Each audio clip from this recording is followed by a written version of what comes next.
Suspense, जैसे कि आप सभी को पता होगा एयरफोर्स ग्रुप सी का वैकेंसी आ चुका है। फॉर्म आपके ऑफलाइन में भरा जाएगा, इसलिए फॉर्म कैसे भरना है, कौन सी यूनिट में आपको भेजना है, क्या हम एक से ज़्यादा पोस्ट के लिए अप्लाई कर सकते हैं अगर हम एलिजिबल हैं, फॉर्म किस पेन से भरना है और फोटो कहाँ लगाना है, क्या सेल्फ अटेस्टेड करना है, एक्सचेंज में क्या बोला इसने एम्प्लॉयमेंट एक्सचेंज का, वो सारे इस वीडियो में आपका क्लियर कर दूंगा। यहाँ पर पॉइंट नंबर 8, यहाँ पर बहुत सारे इंस्ट्रक्शन दिया है फॉर्म को भरने के लिए। जैसे देख सकते हैं यहाँ पर एप्लीकेशन फॉर्म का क्या क्या चीज़ें आपने उसमें करना है नहीं करना है, वो सारी चीज़ें यहाँ पर लिखा हुआ है, तो आप इसको पढ़ सकते हो। इसका मैं आपको जो टेलीग्राम चैनल है उसमें डाल दिया था कल, आप शायद पढ़े होंगे, नहीं पढ़े होंगे तो मैं यहाँ पर आपको बता दूंगा, ठीक है। बहुत सारे इंस्ट्रक्शन है, तो यहाँ पर आपको सबसे पहले ध्यान देना है फॉर्म को गलत नहीं भरना है। और ये जो फॉर्म है इसकी PDF बना के मैं आपको दे दूंगा। Telegram channel army sir official में ज्वाइन नहीं किया तो कर लेना, वहीं से आप फॉर्म भर सकते हो, ठीक है। पहला नंबर जो आपकी डाउट्स है किस पेन से भरना है, देखिए ब्लैक या ब्लू दोनों पेन से भर सकते हो, कोई इसका ये नहीं है।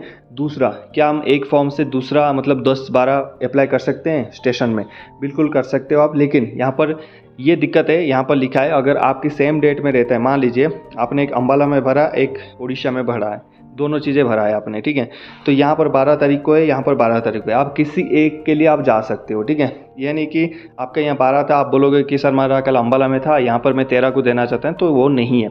हाँ, यहाँ पर 12 था, यहाँ पर 13 को है, तो आप दे सकते हो, उसमें कोई भी प्रॉब्लम नहीं है। यहाँ पर लिखा है इंस्ट्रक्शन, आप पढ़ सकते हो, ठीक है। मैंने पढ़ लिया इसलिए मैं आपको बोल रहा हूँ, ठीक है। दूसरा, आपकी जो पोस्ट होगा उसको सही एड्रेस पे भेजना भी ज़रूरी है, ठीक है। यहाँ पर भरोगे, चलो फॉर्म भरना आपको सिखा देता हूँ, बड़ा कर लेते हैं स्क्रीन को। यहाँ पर दिया है परफॉर्मा फॉर एप्लीकेशन, यहाँ लिखोगे application for the post of, जैसे आपको पोस्ट निकला है, ड्राइवर का भी निकला है, LDC का निकला है, जो भी आप पोस्ट अप्लाई कर रहे हो यहाँ पर ब्लॉक लेटर्स में बड़ा लेटर में लिख लेना, छोटा नहीं लिखना, ब्लॉक लेटर अच्छा रहेगा, आप बड़ा लेटर में LDC भर लेना। इन दिस यूनिट, यहाँ पर सारे एस्पिरेंट को यहाँ पर डाउट आता है, देखिए यूनिट यहाँ पर आते हैं, यहाँ पर देखिए यूनिट लिखा है। जैसे मान लीजिए मैं कहाँ अप्लाई कर रहा हूँ, मान लीजिए मेरा एक भाई है जो कि अभी अम्बाला में अप्लाई कर रहा है वो, ठीक है, तो वहाँ पर वो लिखेगा, उस डैश में लिखेगा एयरफोर्स ऑफिसर कमांडिंग, यहाँ पर जो लिखा है एयरफोर्स स्टेशन अम्बाला, उसके नीचे लिखेगा अम्बाला, इतना ही लिख देना, air force air officer commanding comma लेके एयरफोर्स स्टेशन अम्बाला, ठीक है, पिन 133001, ठीक है। अब मान लीजिए सपोज आप कोई यहाँ पर अप्लाई करना चाहता है, कहाँ पर, हिंदी टाइपिस्ट के लिए अप्लाई करना चाहता है, तो वहाँ पर लिखेगा पोस्ट किसके लिए, हिंदी टाइपिस्ट के लिए, और कौन सी यूनिट में आप अप्लाई करना चाहते हैं। पहले यहाँ पर देखिए, यहाँ लिखोगे air force commanding advance headquarter western air command Chandi मंदिर पंचकुला, इतना लिखना है वहाँ पर एड्रेस, और ठीक है, क्योंकि वहाँ पर एड्रेस लिखना पड़ेगा आपको, ठीक है, तभी पता चलेगा कहाँ आप अप्लाई कर रहे हो, समझ गए। आपको डाउट है तो दोबारा पूछ लेना कमेंट करके, गलत फॉर्म नहीं भरना, रिजेक्ट हो जाएगा, कोई फ़ायदा नहीं है, हो गया। उसके बाद आपका नंबर 1 पे देखो, यहाँ पर बोला है कि पोस्ट अप्लाइड फॉर, किस पोस्ट के लिए अप्लाई कर रहे हो, अगर हिंदी टाइपिस्ट है हिंदी टाइपिस्ट लिख लेना, LDC है LDC लिख लेना, ड्राइवर है ड्राइवर लिख लेना।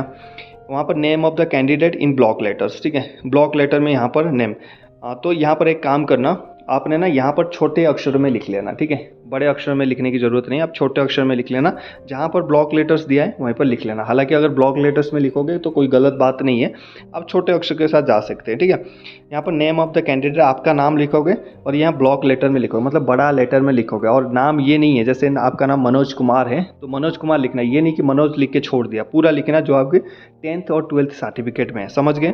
उसके बाद पेस्ट है सेल्फ अटेस्टेड फोटोग्राफ, आप फोटोग्राफ का सेल्फ अटेस्टेड क्या मतलब, पहले इतने साइज़ का एक फ़ोटो निकालवाना और इसमें पेस्ट कर देना, उसके बाद आप इस फोटो में साइन करना। कैसे साइन करोगे मैं बताता, ये हो गया आपकी फ़ोटो, यहाँ पर आपने चिपका दिया, आप, मेरा नाम है मनोज कुमार तो मैं फुल लिखूँगा ऐसा, ऐसे मनोज कुमार, ठीक है, मतलब ऐसा होगा। आपकी जो स्टार्टिंग होगा फ़ोटो से पहले होगा, मतलब यहाँ पर से आपकी स्टार्टिंग होगा, ध्यान से देख लेना, यहाँ से स्टार्ट करोगे और फोटो के ऊपर वो चढ़ जाना चाहिए। मान लीजिए ये फ़ोटो है आपकी, यहाँ से स्टार्ट करूँगा AMANOJ, चढ़ गया, उसके बाद KUMAR, कहाँ तक जाता है जाने दो, ठीक है, ऐसे करना, ये सेल्फ अटेस्टेड है, इसके ऊपर आप साइन कर देना, ठीक है। उसके बाद आपके आ गया फादर्स नेम, फादर्स नेम आपको बताने की ज़रूरत नहीं, फादर्स नेम आप अप्लाई कर लेना, आपका जो भी फादर्स नेम है वहाँ पर लिख लेना, ठीक है। उसका छोटे में लिख सकते हैं, इन ब्लॉक में नहीं लिखा है तो छोटे अक्षर में लिख लेना। डेट ऑफ बर्थ आपको पता होगा, डेट ऑफ बर्थ वहाँ पर आपकी जो भी है, जैसे मान लीजिए आपकी डेट ऑफ बर्थ 30/04/96, तो ये यहाँ पर ये भर देना। उसके बाद ये बोल रहा है कि attach copy of birth certificate self attested. अब इसका क्या मतलब है, आपकी जो बर्थ सर्टिफिकेट है, बर्थ सर्टिफिकेट जो आपका जो आप पैदा हुए थे अगर वो नहीं है, आपकी जो 10th सर्टिफिकेट है, दोनों में से कोई भी चल जाएगा। 10th सर्टिफिकेट में भी आपका डेट ऑफ बर्थ रहता है, तो 10th सर्टिफिकेट में एक जेरॉक्स कॉपी लेना, ठीक है। उसमें भी ऐसे लिखना सेल्फ अटेस्टेड लिख के नीचे साइन करना, आपकी साइन हो गया, उसके डेट में डेट डाल देना, यहाँ पर हो गया। ये सेल्फ अटेस्टेड आपकी हो गया, आपने खुद अटेस्ट किया कि ये मेरा सर्टिफिकेट है, ठीक है। कल अगर फ्रॉड सर्टिफिकेट निकलता है तो आपको पकड़ा जाएगा, भाई तूने सेल्फ अटेस्टेड करके दिया था, माना था ये तेरे सर्टिफिकेट है, गलत कैसे आया, ठीक है। तो उसके लिए आपको जेल भी हो सकता है, समझ गए। आप बताते हैं as on the last date prescribed for receipt of application. ये बोल रहा है कि आपकी एज कितना है, कैसे कैलकुलेट करोगे। मान लीजिए आपकी एज अभी मान लीजिए 300496 है, ये आपकी डेट ऑफ बर्थ है। यहाँ पर कैलकुलेट करोगे जो date last date of application, जो इस एप्लीकेशन का जो लास्ट डेट हो रहा है कि कब अप्लाई कर रहे हो, उसका जो लास्ट डेट है उस दिन तक आपका कितना एज है उसको कैलकुलेट कर लेना। करने के बाद यहाँ पर भर देना सर इतना है, इतना इतना। आप बोलोगे सर ये कैसे भरेंगे, एग्जैक्ट कैसे भरेंगे, उसकी प्रोसेस बता देता हूँ मैं। आप जाना सिंपली गूगल में जाना, ठीक है, और उसमें क्रोम में करना एज कैलकुलेटर। क्या बोलोगे, एज कैलकुलेटर करके मारना। उसके बाद कैलकुलेटर खुल जाएगा। खुलने के बाद आपका ये बोलेगा एज अभी का, जो बोले अभी आपकी एज कितना चल रहा है, तो वहाँ पर डालना जो लास्ट डेट ऑफ एप्लीकेशन कब खत्म हो रहा है इसकी डेट, उसको डाल देना। और आपकी जो डेट ऑफ बर्थ यहाँ पर डाल देना ऊपर। तो यहाँ पर वो बता देगा इतना ईयर, इतना मंथ, इतना डेज, उसको लाके यहाँ पर भर देना। अगर ये आपसे नहीं हो रहा है बता देना, मैं दूसरा वीडियो बना दूंगा आपके लिए और वो जाके दिखा दूंगा आपको, ठीक है। चलो, एड्रेस पर कॉरेस्पॉन्ड्स, यहाँ पर हाउस नंबर, स्ट्रीट और विलेज डाल देना, पोस्ट ऑफिस आपका डाल देना, डिस्ट्रिक्ट कौन सी है, स्टेट कौन सी है, पिन कोड कौन सी है, ठीक है। और उसके बाद परमानेंट एड्रेस आपकी क्या है। अगर आपकी परमानेंट एड्रेस जो भी है इससे अलग है, मान लीजिए आप कहीं रहते हैं, कॉरेस्पॉन्ड मतलब आप कहाँ रह रहे हैं अभी, उसका एड्रेस डालना। जैसे मेरा मतलब कॉरेस्पॉन्ड एड्रेस अभी कुछ अलग है और मैं रहता हूँ कुछ, मेरा जो परमानेंट एड्रेस है घर का एड्रेस अलग अलग है, तो यहाँ पर अलग अलग भरना।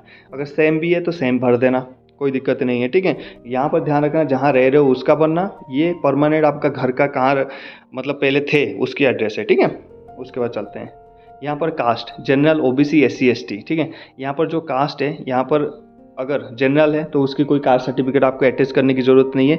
अटैच मतलब समझ रहे हो, जो ये फॉर्म डालोगे ना उस फॉर्म में वो सारे चीज़ें स्टेपल करके उस एनवलप में डाल के भेजोगे, ठीक है। तो ओबीसी, एससी और एसटी है तो वहाँ पर क्या करना, जो आपकी कास्ट सर्टिफिकेट में सेम कास्ट सर्टिफिकेट में राइट हैंड साइड में ऐसे कर लेना सेल्फ अटेस्टेड, फिर यहाँ पर साइन करना आपकी, ठीक है। साइन करने के बाद डेट डाल देना, बस हो गया सेल्फ अटेस्टेड, और वहाँ पर आपने इसको भेज देना है, ठीक है। उसके बाद एजुकेशन क्वालिफिकेशन, एजुकेशन क्वालिफिकेशन आपकी क्या है, यहाँ पर लिखा है attach education certificate self attested. फिर सेम सिग्नेचर करना, जो भी आपकी 10th का, 12th का, ग्रेजुएशन किया है ग्रेजुएशन का, कोई आपकी एक्सपीरियंस की सर्टिफिकेट है एक्सपीरियंस का, वो सारे चीज़ इसमें भेज देना, आपके लिए अच्छा होगा, ठीक है। यहाँ पर एनी अदर क्वालिफिकेशन और एक्सपीरियंस, उसके अलावा 12th के अलावा अगर ग्रेजुएशन किया है, बीटेक किया है, उसमें एक्सपीरियंस है, एक्सपीरियंस की सर्टिफिकेट है, उसको भी आप अटैच करके वहाँ भेज सकते हो। उससे क्या होगा, जब वो शॉर्ट लिस्टिंग करेंगे ना उसमें थोड़ा सा देखेंगे हाँ बंदे में कुछ एक्स्ट्रा क्वालिटी है, तो आपके चांसेस बढ़ जाता है, तो प्लीज़ उसको अटैच करिएगा। यहाँ पर दिया है कि category for which applied, general, you are मतलब other, OBC, SC, ST, EWS, एक serviceman, meritorious, sports person, physical handicapped. यहाँ पर लेकिन आप किस कैटेगरी के लिए अप्लाई कर रहे हो, ओबीसी, एससी, एसटी, जनरल, जो भी है यहाँ पर लिख देना। जनरल है जनरल लिख देना, ओबीसी है ओबीसी लिख देना, ठीक है। एससी है एससी लिख देना, एसटी है एसटी, जो भी है आपका सर्टिफिकेट यहाँ पर लगा देना जिस कैटेगरी के लिए आप अप्लाई कर रहे हो, ठीक है। अब ये बोलोगे कि हमने तो सर ऑलरेडी कास्ट सर्टिफिकेट यहाँ दिया, तो यहाँ पर देने की ज़रूरत है, नहीं देने की ज़रूरत है, एक आपका काम चल जाएगा, ठीक है। बात है, आप मान लीजिए जैसे फिजिकली हैंडीकैप्ड है, एक सर्विसमैन है, ईडब्ल्यूएस है, उनको तो देना पड़ेगा ना सर्टिफिकेट, तो उन लोग देंगे, इसमें आपने ऑलरेडी दे दिया तो आपको देने की ज़रूरत नहीं है, ठीक है। अभी आ जाए 12 नंबर पॉइंट में। यहाँ पर बोला है टेक्निकल ट्रेनिंग ऑब्लिक एक्सपीरियंस, आपके कोई टेक्निकल ट्रेनिंग अगर है या फिर एक्सपीरियंस है, यहाँ पर आप लिख सकते हैं कि हाँ मेरा टेक्निकल ट्रेनिंग इसमें है, टेक्निकल ट्रेनिंग ऑब्लिक एक्सपीरियंस, यहाँ पर लिख सकते हैं 12 साल का एक्सपीरियंस है, कौन सी टेक्निकल है, जो भी टेक्निकल आपने कोर्स किया हुआ है लिख सकते हैं, नहीं है तो छोड़ दीजिए। Domicile certificate attach self attested copy, जो रेसिडेंस सर्टिफिकेट होता है ना डोमिशियल सर्टिफिकेट, उसको आपने अटैच करना है रेसिडेंस सर्टिफिकेट, तो उसके बाद सेल्फ अटेस्टेड उसमें लिख के आपने इसको कर देना है, उसमें फॉर्म में डालना है, ठीक है। तो उसके बाद whether register in any employment exchange, yes or no, if yes mention registration number and name of employment exchange। जैसे मेरा एग्ज़ाम ख़त्म हो गया था, मैं जाके मेरा जो डिस्ट्रिक्ट में एम्प्लॉयमेंट एक्सचेंज में वहाँ पर रजिस्ट्रेशन किया था, करना होता है। तो अगर आपने किया है तो येस करना, एम्प्लॉयमेंट का नंबर आपके पास होगा वो डाल देना, नहीं किया तो नो कर देना, ठीक है, कोई दिक्कत नहीं है। 15 नंबर पर आ जाइए, ये यहाँ पर लिखा है I hear bye certified that above particles mentioned in the application are correct and true to the best of my knowledge and belief if particles mentioned by the me found false at any stage I shall be liable to the terminated without any notice। मैंने बोला था ना, कोई भी certificate में अगर आप self attested लिख के देते हो या प्रोवाइड करते हो गलत होता है तो वहीं पर आपको निकाल दिया जाएगा और सज़ा होने का पूरे हकदार हो आप, ठीक है। तो यहाँ पर कैंडिडेट का सिग्नेचर करोगे यहाँ पर और यहाँ पर डेट डाल दोगे, ठीक है। यहाँ पर आपकी एप्लीकेशन फिल होगा, कितना टाइम लगेगा, 2 मिनट लगता है एप्लीकेशन फिल करने के लिए, ठीक है। यहाँ पर लिखा है कि फॉर ऑफिशियल रिकॉर्ड ओनली, ठीक है। यहाँ पर क्या ऑफिशियली रिकॉर्ड वो भेजेंगे, यहाँ पर वो अपना जो लिखना है वो लिखेंगे, आपको या इसके बारे में नहीं सोचना, ठीक है, उनको लिखने दो। ये हो गया एक्नॉलेज कार्ड, ठीक है। पेस्ट है अटेस्ट फोटोग्राफ यहाँ पर एक्नॉलेजमेंट कार्ड में, इंडेक्स नंबर, ये क्या वेन्यू ऑफ रिटन टेस्ट, ये पूरा का पूरा ये ऑफिशियल यूज है, ये दोनों के दोनों ऑफिशियल यूज है। ये वो पहले जब आपका आएगा यहाँ पर लिख लेंगे, उसके बाद एक एक्नॉलेज कार्ड आपको भेजेंगे। जब आपका सारे चीज़ें डॉक्यूमेंट्स पहुँच जाएगा, सही हो जाएगा, तो यहाँ पर आपको सब लिख के भेजेंगे कि आपका इंडेक्स नंबर क्या है, date of time of physical क्या है, कहाँ आपको रिपोर्ट करना है, वेन्यू ऑफ रिटन कहाँ होगा, प्रैक्टिकल कहाँ होगा, फिजिकल टेस्ट कहाँ होगा, ये सारे लिख के जो कंट्रोलिंग अफसर है वो आपको सिग्नेचर करके आपकी पोस्ट के माध्यम से यहाँ पर पहुँच जाएगा। तो इसीलिए ये जो परमानेंट एड्रेस और एड्रेस फॉर कॉरेस्पॉन्डेंस ये सही देना आपने, ठीक है। अब आते हैं कुछ और जानकारी मैं आपको दे देता हूँ इसके अलावा, ठीक है। आपको क्या करना है, इसके अलावा आपने इस फॉर्म को भरना है। यहाँ पर लिखा है, 1 नंबर पॉइंट पे चलता हूँ, यहाँ देखिए, यहाँ पर लिखा है application form, D number point पढ़िए, application form duly typed in Hindi और English, recent photograph, duly self attested, any other supporting document, self-attested, self-addressed envelope with stamp, 10 rupees pasted, address should be typed in English or Hindi, separated application for each post should be forwarded, applicant to mention clearly on the envelope application for और post of category, ठीक है। यहाँ पर ये बोल रहा है कि भाई देखो आपने सारे डॉक्यूमेंट रेडी कर लिया, जो भी मैंने बताया, अब क्या एनवलप में डालोगे ना, एक वाइट कलर या फिर ब्राउन कलर, जो भी एनवलप है वो लेके आओगे, वहाँ पर 10 रुपये का स्टाम्प लेके आना, पोस्ट ऑफिस में 10 रुपये का स्टाम्प वहाँ पर उसके ऊपर चिपकाना है। चिपकाने के बाद आपके उस पोस्ट के ऊपर लिखना है एप्लीकेशन फॉर द पोस्ट। यहाँ पर लिखा है कौन सी पोस्ट के लिए अप्लाई कर रहे हो, मैं लिखूँगा सर मैं LDC के लिए अप्लाई कर रहा हूँ, एप्लीकेशन पोस्ट लिखूँगा, एप्लीकेशन पोस्ट LDC। उसके बाद लिखूँगा कैटेगरी ST या फिर SC या फिर OBC, जो भी आप कैटेगरी या फिर जनरल, जो भी कैटेगरी में आप आते हैं, यहाँ पर लिखोगे SC ST OBC जनरल, जो भी कैटेगरी में आप आते हैं, ठीक है। और एप्लीकेशन मेंशन करोगे, जो आपकी एड्रेस होगा ना वहाँ पर एड्रेस लिखोगे हिंदी और इंग्लिश, कोई अपनी भाषा में नहीं लिख लेना, बंगाली, उड़िया, तमिल, मराठी, ऐसा नहीं। अगर हिंदी लिखना है तो हिंदी, इंग्लिश लिखना है तो इंग्लिश। अब भेजोगे कहाँ, अब आते हैं, जैसे मान लीजिए पॉइंट 1 नंबर में पोस्टल एड्रेस दिया, जैसे हमने अम्बाला की बात किया था, ये अम्बाला पकड़ लेते हैं। तो एनवलप के ऊपर यहाँ पर एक साइड में लिख दोगे post applied for LDC category OBC, और उसके साइड में ये लिख दोगे एयरफोर्स ऑफिसर कमांडिंग, उसके नीचे ऐसे लिखोगे air force officer commanding air force station Ambala, Ambala cantt Haryana bracket में, उसके बाद पिन 133091, बस इतना चीज़ें जो यहाँ पर दिया है ना वो चीज़ें वहाँ पर उतार देना। आप बोलते कि जैसे मैंने 3 फॉर्म अप्लाई करना है, ठीक है, 3 स्टेशन में फॉर्म अप्लाई करना है, तो तीनों स्टेशन पे आप अलग अलग एनवलप लेना, अलग अलग डॉक्यूमेंट डाल के अलग अलग एड्रेस में, इसमें भेजना तो इसमें 1 भेजना, इसमें 2, इसमें 3, इसमें 4, जितने भी भेज सकते हो आप, कोई उसकी लिमिट नहीं है, आप कितने भी चाहे भेज सकते हो। लेकिन दिक्कत तभी आएगा जब अगर सेम डेट में एग्ज़ाम हुआ आप उसको अपियर नहीं कर पाओगे, फिर कोई फ़ायदा नहीं है, ठीक है।